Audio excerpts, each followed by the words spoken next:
obsessed with the whole legal questions about haram, what are the limits.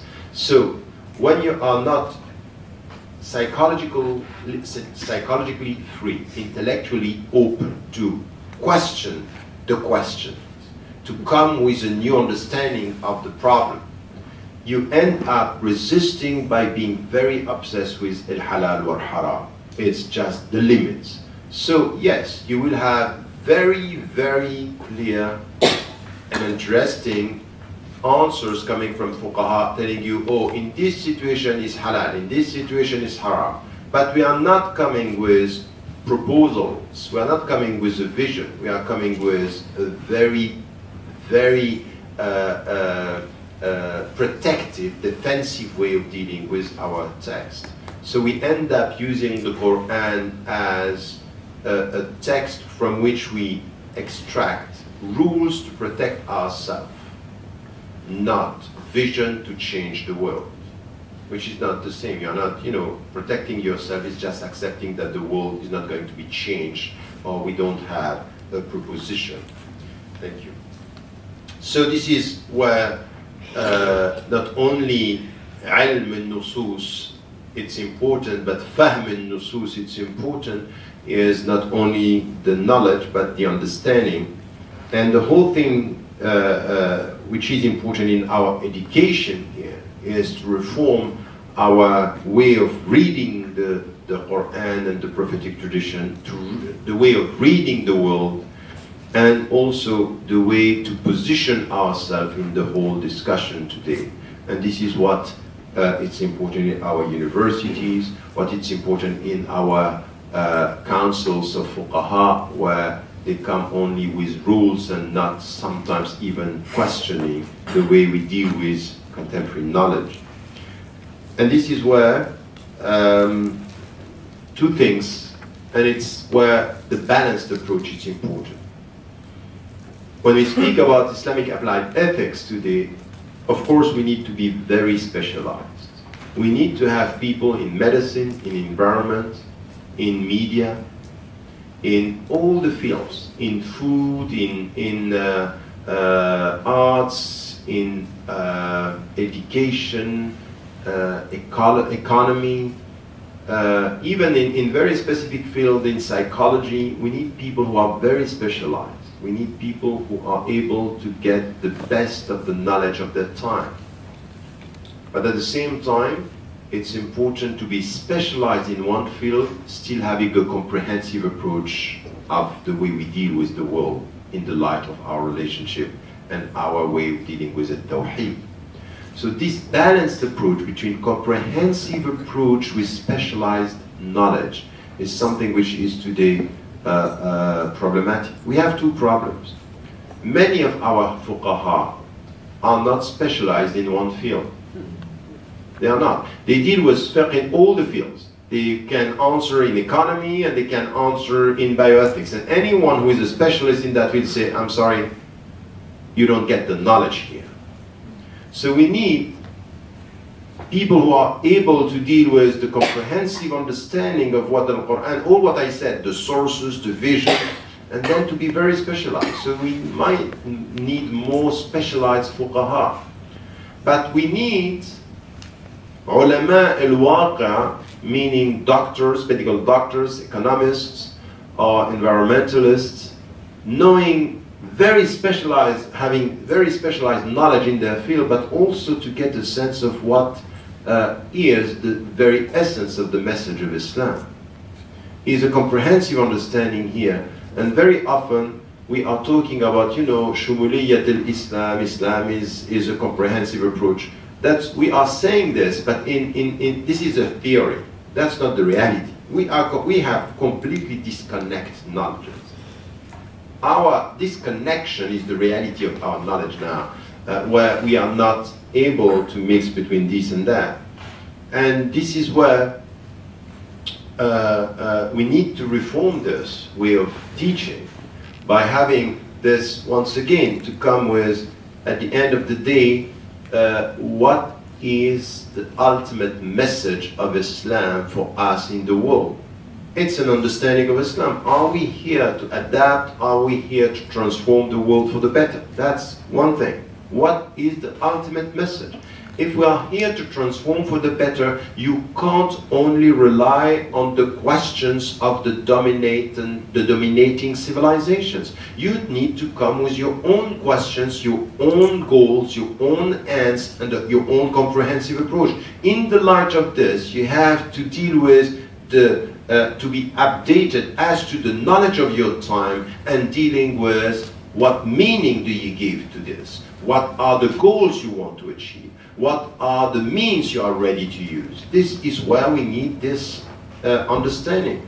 And if you look at the Muslim majority countries and Muslims around the world, don't tell me we don't have the means and we don't have the capacity. What is lacking is not the resources and the means. What is lacking is the vision, is the understanding, is to be able to liberate ourselves, as I said, in psychological, intellectual, and educational terms. And, you know, just another example before coming to my conclusion, you know, what we are trying to do now also with Kyle is to come with a new methodology, having scholars of the text and scholars of the context coming together. 8 of them, 4 are specialized with the text and others with the context. And recently we had a very interesting discussion at Oxford University on art. And this is where you can see that the artists, when they are dealing with the fuqaha, I say, you don't get it. You don't get what is, you know, to tell me, you know, what is art is just beauty, is imagination and beauty. So in our world today, say you know, Jamal and all this, that's fine, that's good, but that's not enough. Because you are dealing with, you know, are you sure that arts today is only about beauty? And it might be that in contemporary terms, beauty can come from bad things. Beauty is not good always. Bad could be beautiful. So how do we deal with this? How, as artists, we deal with this? How do we define art from an Islamic perspective? Instead of putting Islamic everywhere, this is the way we do it. We like that.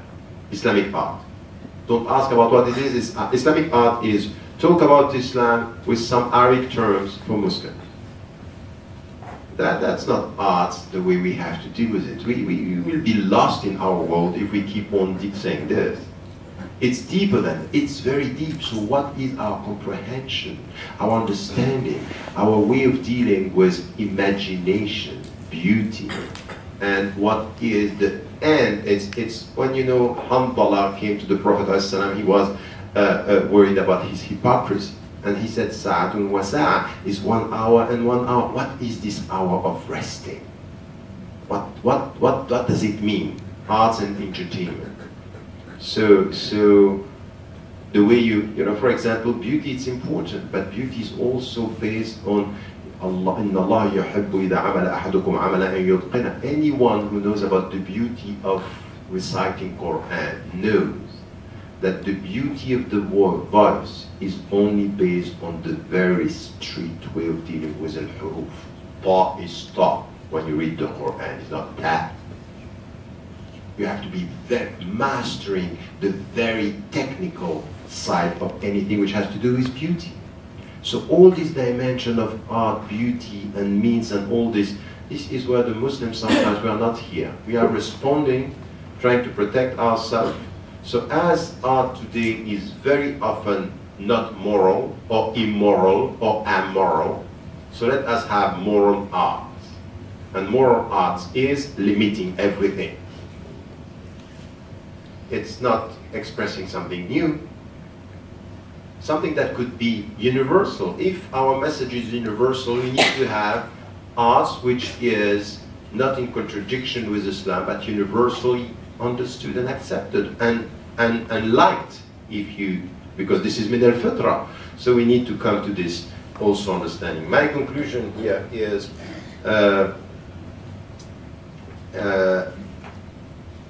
when we talk about applied Islamic ethics, and in which way, as I was saying, we need to reform our understanding. As I was just saying, all what I said today is just introductions to all these fields, and then to reform our understanding and our education.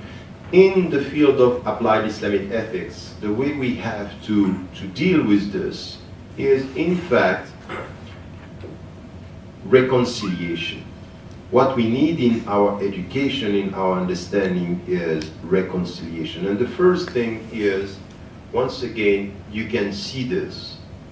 Ethics, by being for us the good character, the right way of doing things, the right way of doing things. Right is the legal, way is the practice.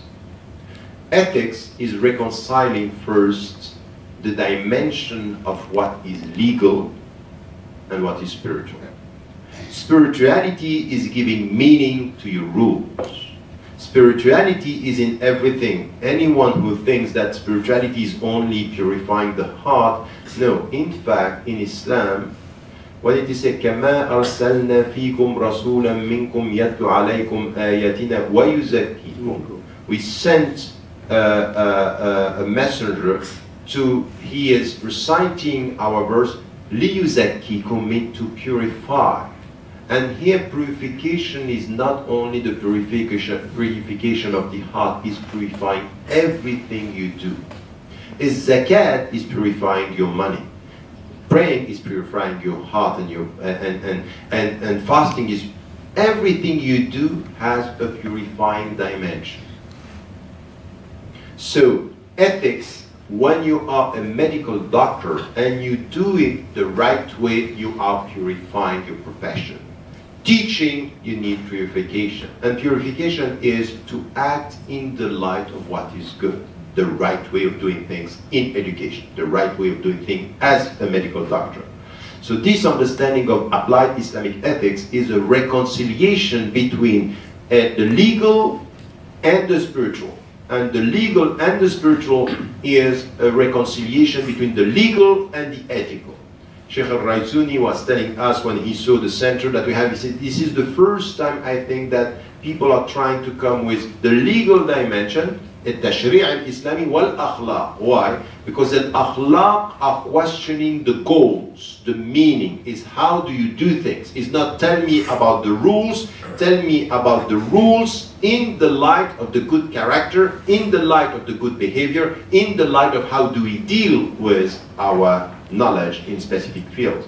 So we need this kind of reconciliation. So all the people who today, we have activists after 20 years say, you know what, I have been an activist and there is no spirituality in my life.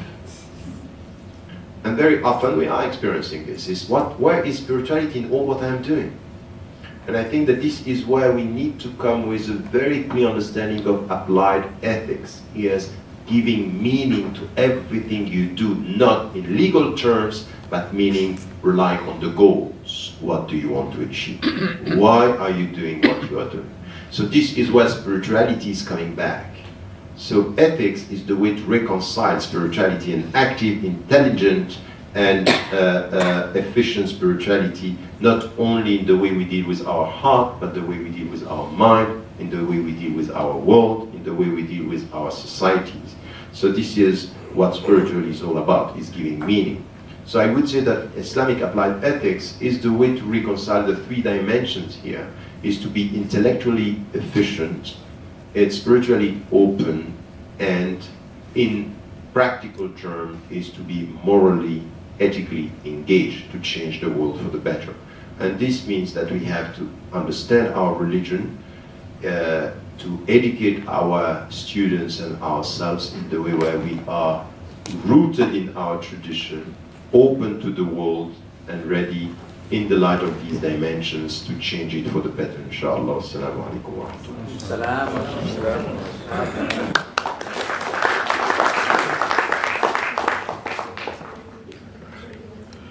Brothers and sisters, I think you will agree with me that if I describe this guy as the durian of scholars, I'm not very wrong.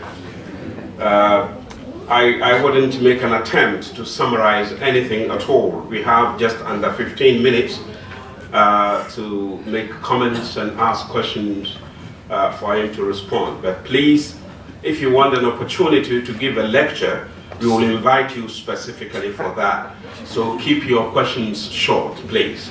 One point that I took from this is that there is an expression that I got on this ubiquitous Facebook which says, you might hit the target, but miss the point. This is what I think he's talking about. We are hitting the target, but we are missing the point.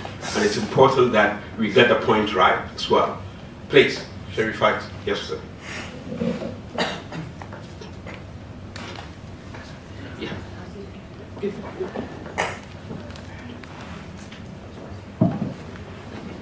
السلام عليكم ورحمة الله وبركاته.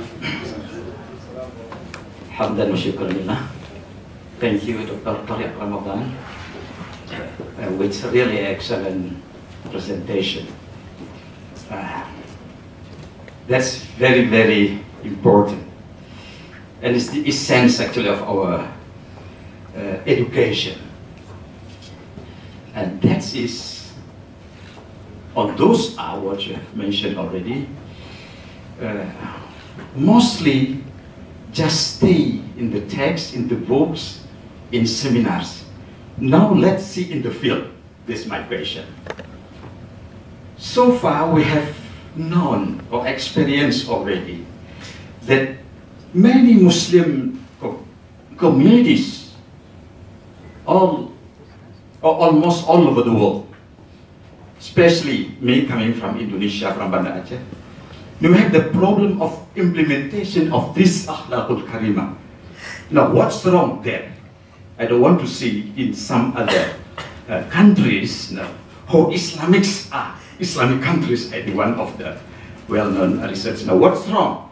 Is there any problem in understanding of the text of the nas or the world, or simply what we are teaching is not religion itself, but simply just ideology or my wish or presentation, and then create that kind of bad image on Muslim and even Muslim world, almost everywhere. Thank you.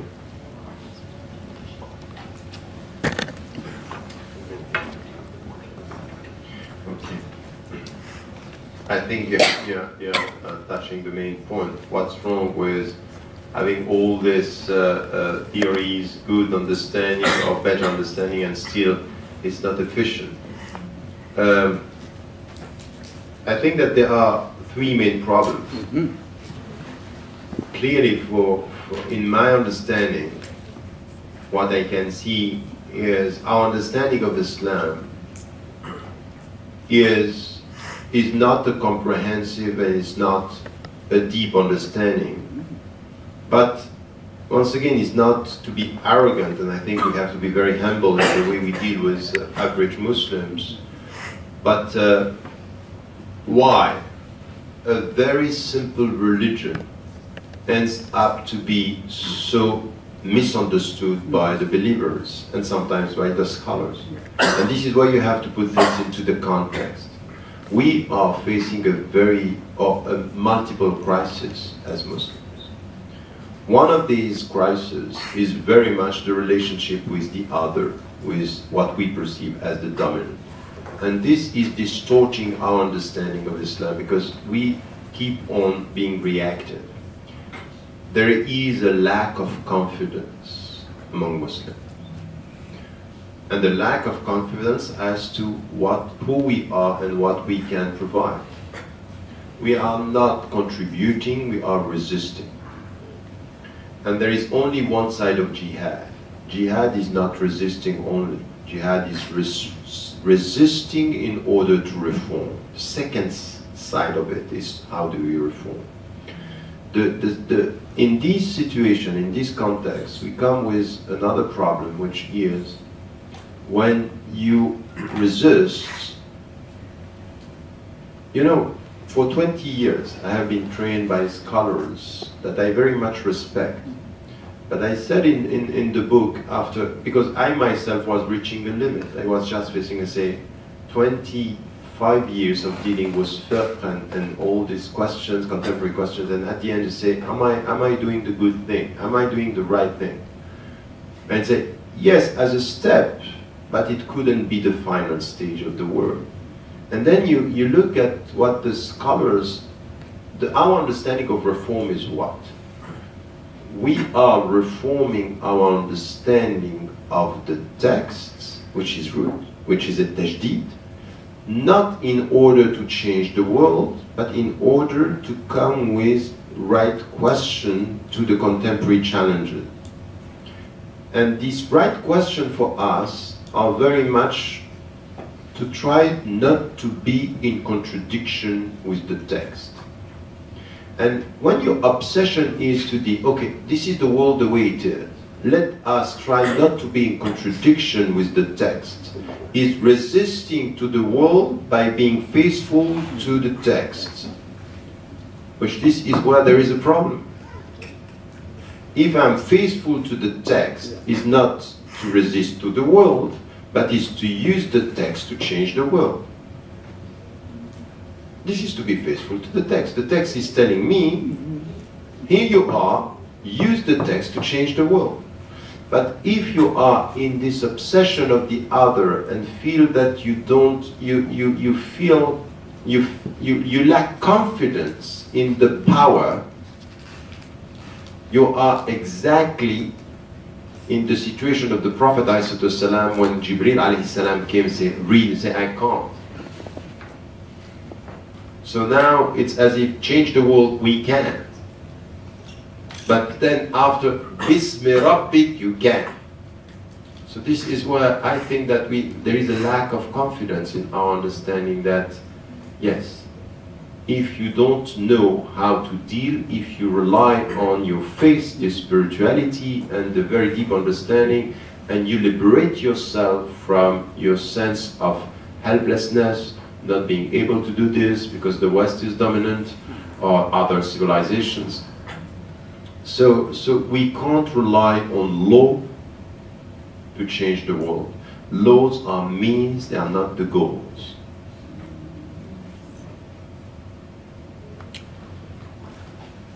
Yes, Brother Hassan.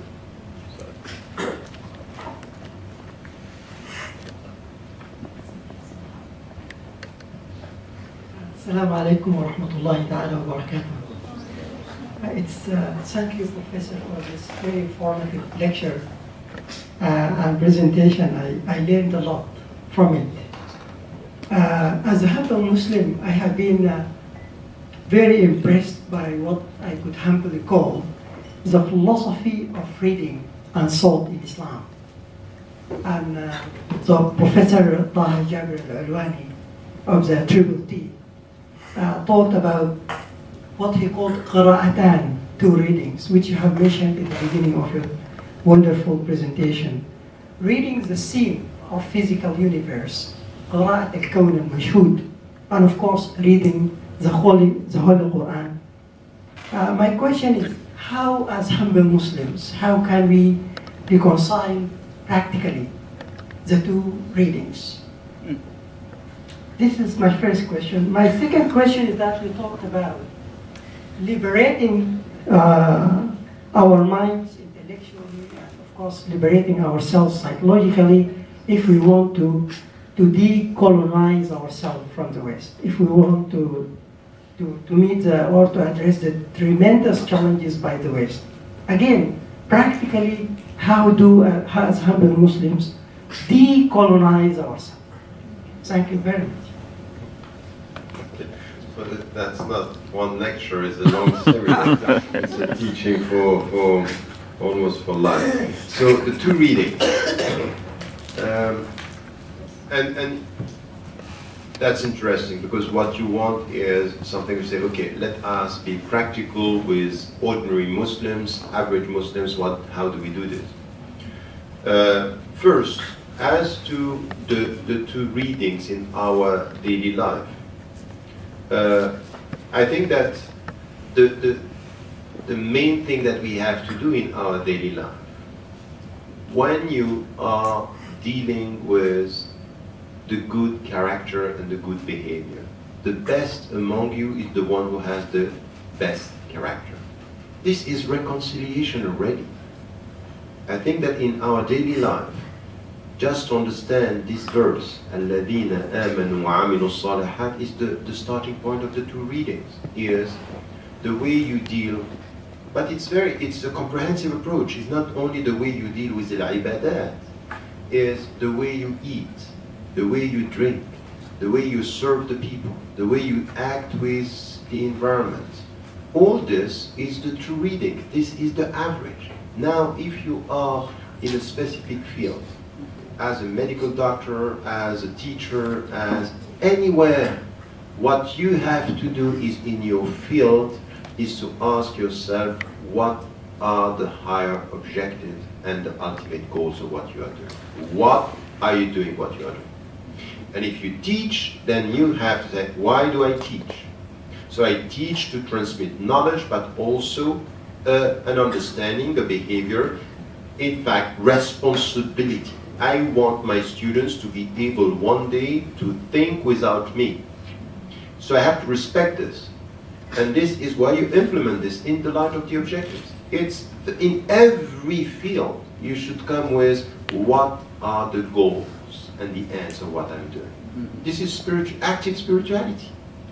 So it's very simple, but it's not. It's very simple to say. It's going to be very complicated to, if you want to have a comprehensive, but you don't need a mufti to tell you this. You don't need a mufti. You need to just ask yourself, what are the objectives, the rules, and then to deal with that. And then when you come to decolonizing the West, let me tell you something. Because it's not a competition with the West. Why do I want to decolonize, as you use, colonizing the minds and decolonizing the minds? It's in fact not only for Muslims versus the West. I think that the way you decolonize yourself or your mind from some of the questions and the way they are put in the West is not only good for you, it's good for the West. My point is this one, is I'm a Western Muslim, I live in the West. And my question is not to demonize the West. It's not. It's how from within can I contribute not to the answers of the West, but to question the questions. The way the questions are. The way we deal with science. And you will see that if there is fitra, if we touch this, we are touching the universal. Many times in the way I'm talking about values from an Islamic viewpoint, my way of talking about the values and ethics is understood by the people, even if they are not Muslim. So I think that this is where decolonizing is first to understand why. What is my mission? What does it mean to be a witness? And then with this is to try in your field, once again, if you're in your field, to try to question this, to question the way things are put, and more importantly, the best way to decolonize yourself from what is alien is to reconcile yourself with what is defining you. A better understanding of Islam is the best way to understand with, Abu Hamid al-Ghazali was right in this. Your heart is always full of something. It could be with one God or with many gods. Ask yourself what is in your heart. And this is the starting point of the journey. In order not to be accused of being gender biased, I'll give the last question to the sister from the side. Yeah, please. Quick one.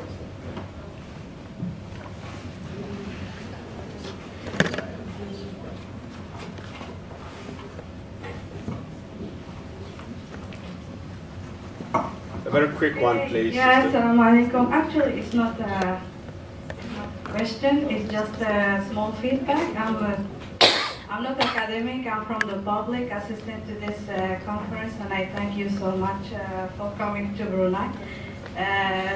Actually, as you stated in your presentation, that a person who is in a specific field he should be very specified regarding the ethics. And actually, I was very interested in the bioethics because my field is biotechnology and food science and technology.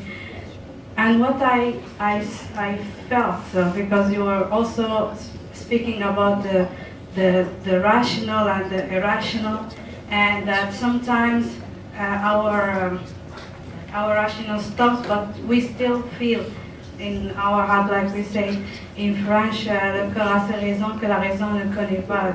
Say the heart has its reasons that the reason doesn't understand. Actually, because in my field, I saw that sometimes I can have an objective, like let's say in food industry, I can invent something that is good for the food industry, but is harmful for the nature, harmful for the people, for the health.